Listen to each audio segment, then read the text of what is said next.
Ces pommiers sont habituellement remplis de pommes rouges à l'automne. À la ferme des fruits d'Orléans, presque tout doit être récolté à la main, des pommes aux asperges en passant par les courges. On a 29 employés qui travaillent sur la ferme. Il y a moi, ma femme, qui travaille son permanent.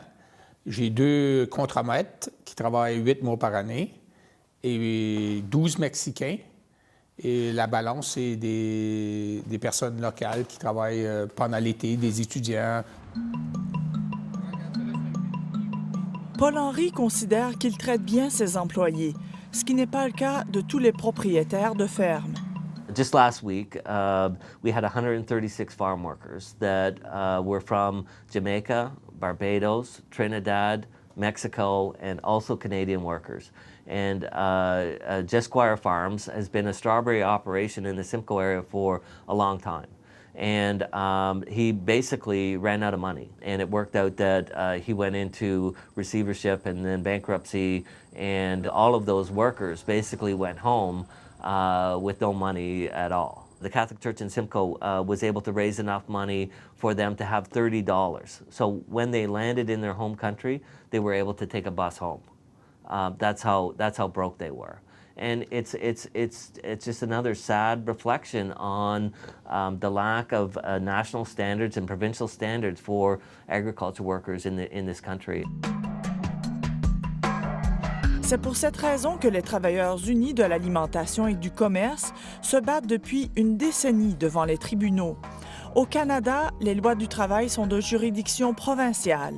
Les travailleurs agricoles n'ont pas les mêmes droits que les autres travailleurs de par la nature de leur emploi, c'est-à-dire à la merci de la météo, de la saisonnalité et de la périssabilité des produits.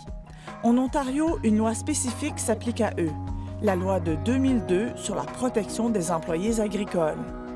Ils ont le droit de former une association, de se joindre à un syndicat, puis que le syndicat ou l'association a le droit de faire des représentations auprès de l'employeur. Ils peuvent donc se syndiquer, mais pas négocier une entente collective, ce qui fait en sorte qu'aucun des 80 000 employés agricoles de l'Ontario n'est syndiqué. Parce que sans entente collective, le syndicat perd beaucoup de son pouvoir d'attraction. L'Ontario et l'Alberta sont les 2 seules provinces à interdire la négociation collective au Canada.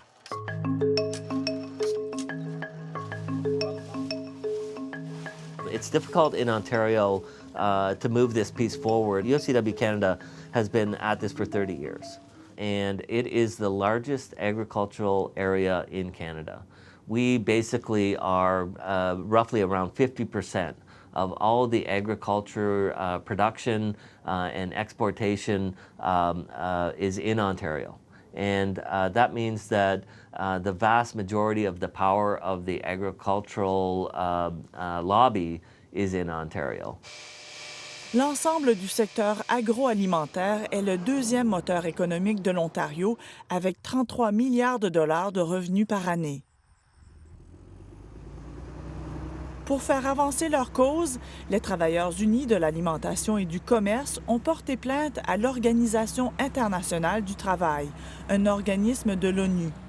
L'OIT a déclaré que l'Ontario viole les droits de la personne en interdisant aux travailleurs agricoles de pouvoir négocier une entente collective et que le Canada, en le tolérant, agit avec mépris.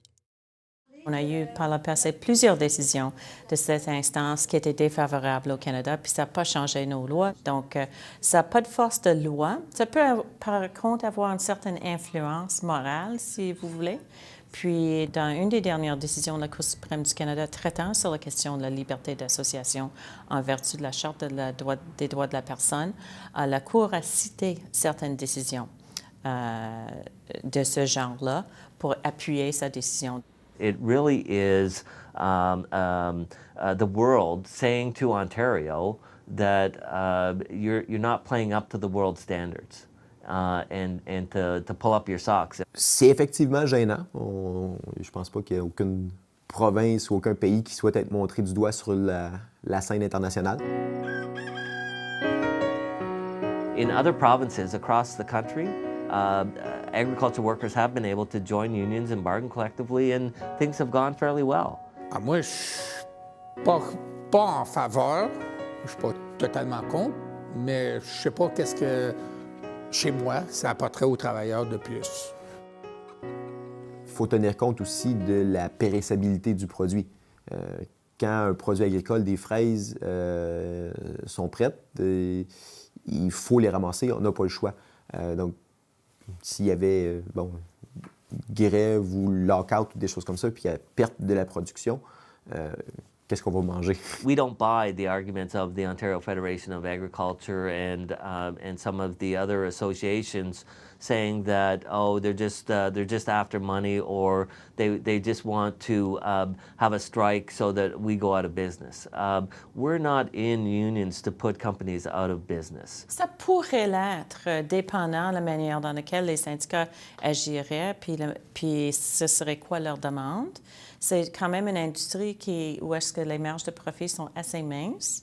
Puis si jamais les syndicats prenaient des positions un peu irréalistes, ça peut causer des faillites, ça peut causer des fermetures des entreprises. Des 80 000 travailleurs agricoles en Ontario, environ 18 000 sont des travailleurs saisonniers, dont de nombreux migrants venant de l'Amérique centrale et des Caraïbes. Qu'ils soient nationaux ou migrants, ces travailleurs ont les mêmes droits, mais pas les mêmes connaissances. It's worse for seasonal workers because they have language barriers, they have literacy barriers, and there's an intimidation factor. If they want to come back to Canada and work the next year, the employer has to name them. And so if that worker tries to stand up and argue for better provisions or better work schedules or better housing conditions, the likelihood of him not being named to come back next year is real. Ça pourrait être une inquiétude, je pense, pour des travailleurs qui ne connaissent pas la loi. Ils ont plus de barrières à faire valoir leurs droits, peut-être, que des travailleurs canadiens qui sont plus éduqués dans notre système.